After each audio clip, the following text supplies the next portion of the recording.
बिस्मिल्लाहिर्रहमानिर्रहीम, अस्सलाम वालेकुम। उम्मीद आप खैरियत से होंगे जी। आज का वीलॉग बहुत ज़्यादा इंपॉर्टेंट है उन लोगों के लिए जो हमारे दोस्त पाकिस्तान के अंदर घर बनाना चाह रहे हैं, और स्पेशली वो दोस्त जो पाकिस्तान में मौजूद नहीं है, पाकिस्तान से बाहर हैं और अपना घर बनाने का एक ख्वाब देख रहे हैं, एक ड्रीम देख रहे हैं। तो जी कुछ चीज़ें ऐसी हैं, कुछ मिस्टेक्स ऐसी हैं जो वो करते हैं, आपने वो नहीं करनी। मैं आपको एक सीधी सी चीज़ें बता देता हूँ कि as a construction company, as a builder हमारी क्या सोच होती है, ठीक है, और क्लाइंट क्या सोच रहा होता है, ठीक है, कहाँ पे वो क्या गलती कर रहा होता है, कहाँ पे वो स्मार्ट बन रहा होता है, और जिसकी वजह से उसको अल्टीमेटली नुकसानात हो जाते हैं। तो ये चीज़ें आपने जहन में रखनी है। उसके बाद आपने डिसीजंस लेने हैं, और डिसीजन कब कब कौन सा लेना है इंशाल्लाह इस व्लॉग के बाद आपको कई चीज़ें समझ आ जाएंगी। सबसे पहली बात ये है कि हमारे अक्सर दोस्त होते हैं, वो कहते हैं नहीं हम पाकिस्तान में मौजूद नहीं हैं, तो हमने अटॉर्नी देनी है आपको, आपकी टीम को। ज़ाहिर सबको पता है कि लैंड ग्रुप की जो कंस्ट्रक्शन टीम है वो ये सर्विसेज अपने क्लाइंट्स को देती है कि अगर आप पाकिस्तान से बाहर कहीं पे भी बैठे हैं तो अटॉर्नी की सारी सर्विसेज जो है ना वो हम देंगे। फॉरेन ऑफिस के थ्रू सारी अप्रूवल्स वगैरह हम करवाते हैं, फिर उसके बिहाफ पे हम सारी जो रेलिवेंट जो सोसाइटी है, DHA हो गया या बैरिया टाउन हो गया, मेन तो ये दो डील करते हैं उसमें बैरियर आउटफिट वगैरह भी आ जाती है। जो मैप्स वगैरह बनने हैं वो सारा प्रोसेस भी हमारी टीम करवाएगी, अटॉर्नी से लेके फिर मैप्स तक, इवन के आपको हमने की हैंड ओवर करनी है वहाँ तक के सारी चीज़ें हमने करनी है, हमारी टीम ने करनी है। तो ये इस तरह के हमारे क्लाइंट्स होते हैं। पहली बात तो ये है कि आपको ये चीज़ समझना चाहिए कि अगर आज आपने प्लान कर लिया है ना कि कल से मैंने अटॉर्नी इस बंदे को देनी है, तो अब आपके पास समझें कि 1 महीने आपको इस प्रोसीजर में लग जाएगा अटॉर्नी वाले में, कि जी आज आपने अटॉर्नी देनी है तो ये 1 मंथ आपका गया इसमें।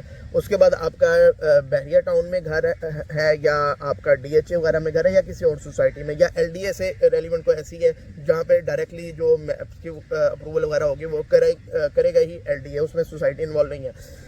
ऐसी तो आपने कम से कम भी जो ये टाइम रखना है 3 महीने का टाइम रखना है, ठीक है।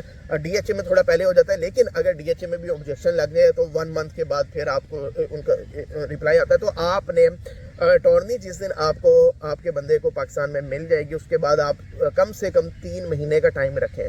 3 महीने का, ये मैं वो बात कर रहा हूँ कि आपने कोई डिले नहीं कर रहे चीज़ों में। 3 महीने का टाइम आपका आ गया, उसके बाद आपका कंस्ट्रक्शन का पहला स्टेप शुरू होगा। मिसाल के तौर पे आप किसी के साथ एग्रीमेंट करते हैं, ग्रेवी आपने बनाना है, फिनिशिंग का आपने एक टन की प्रोजेक्ट का कॉन्ट्रैक्ट साइन करना है। तो अब डिपेंड करता है 5 मरले है, 10 मरले है, 1 किनाल है, अब उसके हिसाब से उसका टाइम लगेगा कि 2.5 महीने का प्रोजेक्ट है, 3.5 महीने का है, या अगर किनाल का है तो वो 4 महीने का प्रोजेक्ट है ग्रे स्ट्रक्चर का। ग्रे के बाद फिनिशिंग का टाइम है। तो ये सारा टाइम पीरियड यानी कि अटॉर्नी प्लस ड्राइंग्स, फिर उसके बाद ग्रे स्ट्रक्चर, फिर फिनिशिंग, तो ये तकरीबन आपका ना करते हुए भी एक छोटा प्रोजेक्ट वो तकरीबन 8 महीने तक चला जाएगा, और जो बड़ा प्रोजेक्ट है आपका वो 1 साल तक आराम से चले जाएगा। इसी तरह अगर आप कमर्शियल प्रोजेक्ट की बात करें तो वो तकरीबन 1.5 साल तक चला जाएगा आपका। तो ये आपने एक तो टाइमलाइन ज़हन में रखनी है। अच्छा, अब जब ये टाइमलाइन इसलिए ज़रूरी है कि जब आप किसी भी बंदे से कोटेशन लेंगे ना तो उसने पूरा टाइमलाइन अपने जहन में रखनी है कि यार ये प्रोजेक्ट तो अभी शुरू होने में इतना टाइम है, फिर ग्रे इतने में होगा, फिर आगे फिनिशिंग का टाइम उसके बाद शुरू होगा। उसने जो भी आपको कोटेशन देनी है ना, कॉस्ट देनी है कि मैं इतने का बना के दूंगा, उसने एक फैक्टर जो है ना, एक जो रूटीन के अंदर एस्केलेशंस आती है ना, वो उसने अपनी ऐड करके ही आपको बतानी है, ठीक है। अच्छा, अब ये बात करनी मैं इसलिए ज़रूरी समझ रहा हूँ कि हमारे अक्सर दोस्त इस बात में वो गलत हो जाते हैं, अपनी कैलकुलेशन गलत कर बैठते हैं कि वो एक बंदे से कोटेशन ली आज की, उसने कोटेशन दी आज की डेट की, आपने कहा जी ये जनाब मेरा 1 कनाल का प्लॉट है और ये रेडी है जी, आपने ये कितने का बना देंगे, और ये जी इसकी जो है ना इस तरह बनाना है जी, वो एक रफली आपको कोटेशन दे देगा जी जनाब मैं जी मिसाल के तौर पर जी मैं 2 करोड़ का बना दूंगा, समझ आ गई। आपने दूसरे बंदे से कहा, उसने कहा जी मैं 1.95 का बना दूंगा, तीसरे बंदे से कहा, उसने कहा जी मैं 2.5 का बना दूंगा। अब आपको समझ आ गई कि यार फिगर वही 2 करोड़ 1 करोड़ 90 लाख की इसके राउंड अबाउट ही रहेगी, लेकिन अभी तो आप उस अगले को पता ही नहीं है कि अभी तो आपकी अटॉर्नी आनी है, फिर ड्राइंग्स बननी है, फिर अगले स्टेप्स होने हैं, क्योंकि आपने इंटेंशनली उसे हाइड किया हुआ है ये सारी चीज़ें। अच्छा, आपने अपनी कैलकुलेशंस कर दी, लेकिन एक्चुअल ऐसा नहीं हुआ। अब आप सोचते रहे यार बनवाएं ना बनवाएं, आपने डिसीजन ही नहीं लिया। 4 महीने बाद आप डिसीजन लेते हो कि यार अब काम शुरू करते हैं, और फिर आप अटॉर्नी का प्रोसीजर और ये सारा शुरू, यानी कि आपने 4 महीने वेस्ट कर दिए। 4 महीने आपके अटॉर्नी और ड्राइंग्स में चल जाएंगे। अब आपका 8 महीने बाद एक्चुअल प्रोजेक्ट शुरू होगा। जब वो प्रोजेक्ट का टाइम आएगा ना, तो वो प्राइसेस चेंज हो चुकी होंगी। अब कोटेशन आपको आ रही होगी 2.10, 2.15, 2.20 की। आपको होगी ये क्या बात हुई है। तो ये ऐसे ही होता है हमारे क्लाइंट्स के साथ जो पाकिस्तान से बाहर बैठे हैं। किसी भी कंपनी के पास चले जाएं तो ये डिफरेंस आता ही आता है। इसलिए भाई, अगर आप मुझे बता दोगे ना कि अब ये टॉर्नी भी बनेगी, ड्राइंग्स भी बनेगी, उसके बाद आपने ग्रे बनाना है, फिर फिनिशिंग करनी है, तो मैं सारे फैक्टर अपने जहन में रखूंगा, फिर आपको एक कॉस्ट बना के दूंगा और वही एक ऑथेंटिक होगी। लेकिन होता क्या है, जब हम इस पैटर्न पे क्लाइंट को पूरा डिटेल में बता देते हैं ना, अब वो कॉस्ट हमारी देख रहा है कि यार इस बंदे ने 2 करोड़ मुझे कोट किया, जबकि दूसरा मेरा जो पैरेलल कंपटीटर होगा ना, वो क्या करेगा, वो उसको आज की कॉस्ट के हिसाब से कि आज आपका सारा कुछ रेडी है, आज ही अगर काम शुरू हो जाता है, वो उसको 10 लाख कम देगा। ठीक है, जब वो उसको 10 लाख कम देगा, उसको लगेगा कि यार ये बंदा मुझे सही दे रहा है, ये बंदा मुझे चूना लगा रहा है। हालांकि चूना नहीं लगा रहा, वो बेसिकली वो पूरा टाइम जो डिफरेंस का एक एस्केलेशन का गैप आना है, वो कवर कर रहा है बीच में। अच्छा, ये हमारे दोस्तों को अच्छी नहीं लगती, बात समझ नहीं आती। लेकिन अल्टीमेटली क्या होता है, जब वो किसी ऐसे बिल्डर के साथ, कंपनी के साथ काम शुरू करते हैं, तो आगे जाके वो कहते हैं कि जनाब ये तो आपकी ड्राइंग्स में इतना टाइम वेस्ट हो गया, इसमें इतना टाइम वेस्ट हो गया, इसमें तो अब इतने पैसे आपको ऊपर देने, और आपको देने पड़ेंगे। वो समझ आ गया, कोई भी अपनी जेब से चीज़ नहीं बनाएगा। पहली तो बात ये। दूसरे नंबर पे हमारे अक्सर दोस्त क्या करते हैं, वो इंस्टाग्राम की रील्स देख के या पिंटरेस्ट के ऊपर कोई पिक्चर्स वगैरह देख के ना डिसाइड कर लेते हैं कि भाई हमने तो इस तरह का घर बनाना है। और ये जो हमारी अक्सर बहनें और ख़वातीन होती हैं ना, वो डिसाइड कर लेती हैं। अब क्योंकि उनका कोई एक्सपीरियंस तो है नहीं इस चीज़ का, अब वो जब कहती हैं कि हमने इस तरह की फिनिशिंग करनी है, तो इस तरह का चीज़ है। अब मैं उनसे जब बजट पूछता हूँ, या हमारी टीम का कोई भी मेंबर उनसे बजट पूछता है, तो बजट किसी और कैटेगरी का होता है, और वो चीज़ें डिमांड कर रही हैं कि यूएसए के अंदर, जो यूके के अंदर उन्होंने चीज़ें देख ली हैं, या कोई उन्होंने लग्जरी एक अपार्टमेंट यूएई के अंदर देख लिया, वो चीज़ें अक्सर उनमें से चीज़ें वो पाकिस्तान में अवेलेबल ही नहीं होती हैं। वो फिनिशिंग पाकिस्तान में रूटीन में होती ही नहीं है, या वो चीज़ें नहीं होती हैं। अच्छी फिनिशिंग पाकिस्तान में चल रही हैं, लेकिन डिपेंड करता है वो आइटम जिस तरह वो चाह रही है कि यही तस्वीर हमारी रेप्लिकेट हो जाए, वो पॉसिबल नहीं होता। या अगर होगा तो वो बहुत ज़्यादा कॉस्टली चीज़ें होंगी। उसके लिए आपको प्रॉपर इंटीरियर की ड्राइंग्स वगैरह आपको बनानी पड़ती हैं, और उसके बगैर आप नहीं कर सकते। जैसे आपकी ग्रे स्ट्रक्चर के लिए प्रॉपर एक आर्किटेक्चर स्ट्रक्चर की ड्राइंग्स बनती है, इसी तरह फिर फिनिशिंग की भी आपको जो इंटीरियर की ड्राइंग्स, इंटीरियर की, एक्सटीरियर की आपको ड्राइंग्स बनवानी पड़ेंगी। और जब तक वो ड्राइंग्स रेडी नहीं होगी, कोई बंदा आपको एग्जैक्ट कोटेशन देने की पोजीशन में ही नहीं है कि जनाब ये घर इस तरह का मैं कितने का बना के दूंगा। ठीक है, वो जैसे आपको ये तो कह सकता है कि मैं A+ करूंगा, मैं प्रीमियम करूंगा, और वो अपनी लिस्ट दे देगा कि A+ में मैं ये चीज़ें लगा दूंगा, और प्रीमियम में मैं ये चीज़ें कर दूंगा। लेकिन एग्जैक्ट डिटो कॉपी जो आप चाह रहे हो वो नहीं होगा। वो तब तक नहीं होगा जब तक वो इंटीरियर एक्सटीरियर की ड्राइंग्स आपके पास नहीं होंगी। ठीक है, और वो कब तक नहीं होंगी, वो जब तक आपके पास आर्किटेक्चर और स्ट्रक्चर की ड्राइंग वो नहीं होती हैं, तो वो आप ज़रा स्टेज तक जाओगे नहीं। और वो कब तक नहीं होंगी, जब तक आप बेसिक ड्राइंग्स बनवाओगे नहीं। और वो कब तक नहीं होगी, जब तक आपकी अटॉर्नी है, ये चीज़ें नहीं होंगी। तो पूरा ना एक सीक्वेंस चलता है। कोई भी एग्जैक्ट कॉस्ट आपको कोट नहीं कर सकता, अंदाजे ज़रूर हो सकते हैं, लेकिन एग्जैक्ट कोई नहीं करता। एग्जैक्ट वही होता है जो कॉन्ट्रैक्ट पे लिखा गया कि जनाब ये होगा। उसके अंदर फिर डिपेंड करता है कि उसने क्या क्या क्लॉज डाली हुई है, क्या नहीं डाली हुई है, कौन सी चीज़ें आप एडिशन उसमें फिर ऐड करवाते हैं, ये चीज़ें। अच्छा, हमारे कुछ क्लाइंट्स और फीमेल क्लाइंट्स होते हैं, वो जो सिर्फ हमें नहीं, ये बाकी मार्केट में और भी इशू आता है कि हमारी ख़वातीन दरमियान में जाके जो है ना वो कंफ्यूज हो जाती हैं कि उन्होंने किसी और का घर देख लिया सराउंडिंग में, और वो उनको बहुत अच्छा लगा। उन्होंने कहा नहीं ये ड्राइंग मुझे अच्छी लग रही है, ये तो नहीं, आप यहीं पे स्टॉप कर दें, काम स्टॉप कर दें। ऐसे भी क्लाइंट्स होते हैं कि वो ड्राइंग रिवीजन के अंदर चली जाती है, 3-3, 4-4 महीने अब ड्राइंग रिवाइज हो रही है। अब जब ड्राइंग दोबारा नए सिरे से रिवाइज होगी, नए सिरे से आपका कॉन्ट्रैक्ट होगा, नए सिरे से कॉन्ट्रैक्ट होगा, तो नए रेट के मुताबिक होगा, सारा कुछ चेंज हो जाएगा। तो ये आपने पहले दिन डिसाइड करना है कितना प्लॉट है, और किस तरह की कंस्ट्रक्शन करनी है, किस बंदे से मैंने करवानी है, और किस पैटर्न पे करवानी है। ठीक है ना, तो ये सारी चीज़ें आपको पहले दिन क्लियर होनी चाहिए, पूरी टाइमलाइन आपको क्लियर होनी चाहिए, अपना बजट आपको क्लियर होना चाहिए। और ये एक और बड़ी गलती हमारे दोस्त क्या करते हैं, मिसाल के तौर पर प्रोजेक्ट के ऊपर लगना है 1.5 करोड़ रुपया, उनकी जेब में मौजूद है नहीं आज 1 करोड़ रुपया, 50 लाख का डिफरेंस है।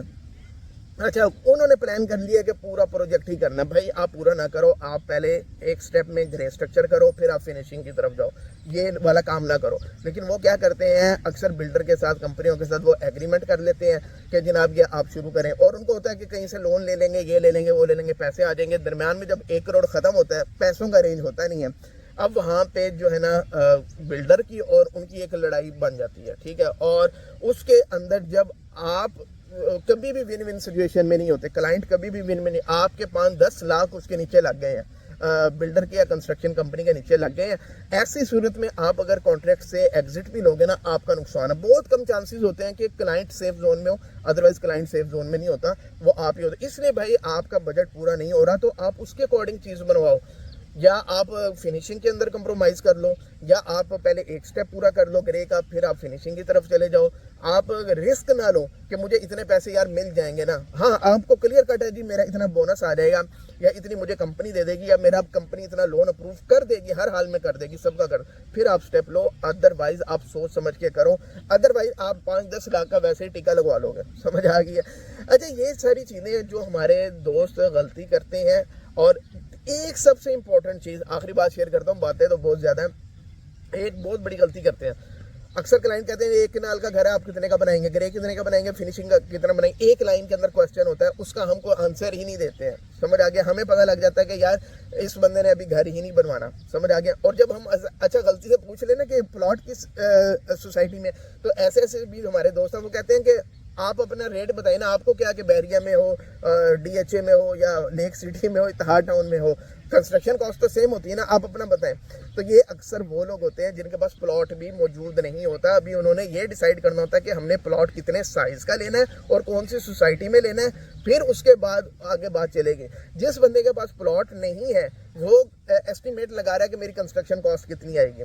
तो आप कब उसके पास प्लॉट आएगा, कब कंस्ट्रक्शन की ड्राइंग्स बनेंगी, कब कंस्ट्रक्शन का काम शुरू होगा, अब आप खुद अंदाज़ा लगा लो। ऐसा बंदा एक कंपनी के पास दूसरी तीसरी 10-10 कंपनियों से रेट लेते हैं और बनवाना उन्होंने होता नहीं है। फिर दूसरी दफ़ा 3 महीने के बाद फिर उनको दोबारा जोश आता है और फिर दोबारा लेते हैं। अल्टीमेटली क्या होता है, जो कंस्ट्रक्शन कंपनी है ना, उसको रेड फ्लैग कर देती है कि यार ये बंदा टाइम वेस्टर है और ये बार बार ये कोटेशन लेता है, इसने बनवाना बनवाना है नहीं। या तो यार आप 10 बंदों से कोटेशन लो और किसी एक को कॉन्ट्रैक्ट दे दो, उससे काम शुरू कर दो। समझे? किसी को भी दे दो आप। लेकिन आप जब 10 में से किसी को भी नहीं देते ना, तो अगले को पता लग जाता है आप टाइम वेस्टर हो, रेड फ्लैग हो जाते हो। फिर आपको कोई अच्छी कंपनी मुँह ही नहीं लगाती है, आपको रिप्लाई नहीं करती है।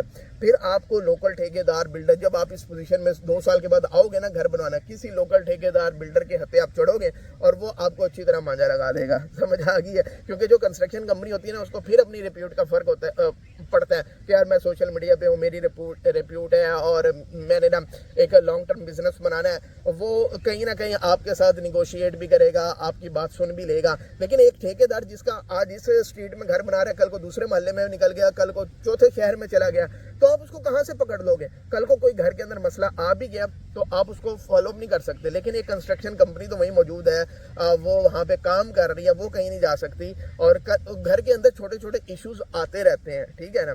तो आप एक गाड़ी लेते हो, क्या उसके अंदर इश्यूज नहीं आते हैं? छोटे छोटे इश्यूज आते रहते हैं। आप जाते हो, आप कभी ऐसा होता है कि आपने होंडा की नई गाड़ी ली हो, कभी उसका 5 साल में कोई इश्यू ना आया हो। इश्यूज आते हैं, आप फिर जाते हो, फिक्स कराते हो, चीज़ें होती रहती है। बाज़ औक़ात पूरी लॉट ख़राब निकल आती है। तो खैर घरों में तो ऐसा नहीं होता, लेकिन फिर भी इश्यूज आते हैं। वो किसने फिक्स करने हैं? जिसने घर बनाया वही आपको हाथ पकड़ाएगा ना। लेकिन किसी ऐसे ठेकेदार से बनवा लिया जिसका कहीं वजूद ही नहीं होता, वो चलता फिरता काम कर रहा है, आज है तो कल को वो साल के बाद 2 साल के बाद वो है ही नहीं, तो ये नुकसान होता है, ठीक है ना। तो ये चीज़ें आपने देखनी है।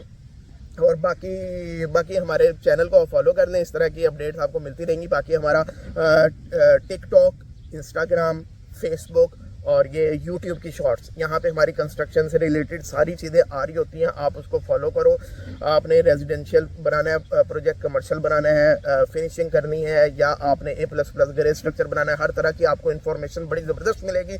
जिस मर्ज़ी से आप काम कराओ आपको, लेकिन यहाँ इन्फॉर्मेशन फ्री ऑफ कॉस्ट हम दे रहे हैं। ये डिस्क्रिप्शन के अंदर सारे लिंक्स आ रहे हैं, उन प्लेटफॉर्म को आप ज्वाइन कर लो। बाकी हमारी टीम फुल टाइम जो सिविल इंजीनियर्स हैं इंजीनियरिंग यूनिवर्सिटी के, उनके साथ काम कर रही है। डिप्लोमा होल्डर तो नहीं, फुल टाइम प्राइम इंजीनियर्स के साथ। और मार्केट के अंदर आपको कोई ऐसी कंपनी इंशाल्लाह नहीं मिलने वाली। और अभी हम यूएसए के अंदर भी कंस्ट्रक्शन में कदम रख चुके हैं, बारिश शुरू हो चुकी है। चले आखिरी बात करके वाइंड अप करते हैं।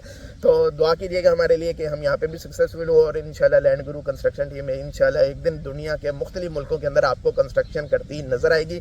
इस वक्त हमारे बहरिया ऑर्चर्ड लाहौर में, Bahria town Lahore, DHA Lahore, pine avenue Lahore, Raiwind road Lahore, Paragon housing society Lahore, Babra town, Johar town के अंदर प्रोजेक्ट्स चल रहे हैं, रेजिडेंशियल, कमर्शियल, फिनिशिंग, A++। आप हमारी टीम से रब्ता करके, नंबर आ रहा है, आप हमारी साइट्स विजिट भी कर सकते हो। और बाकी आप अगर ड्राइंग्स वगैरह रेडी है, कोटेशन भी ले सकते हो। अगर आप अटॉर्नी सारी सर्विस लेना चाह रहे हो उसके लिए भी रब्ता कर सकते हो। Thank you very much.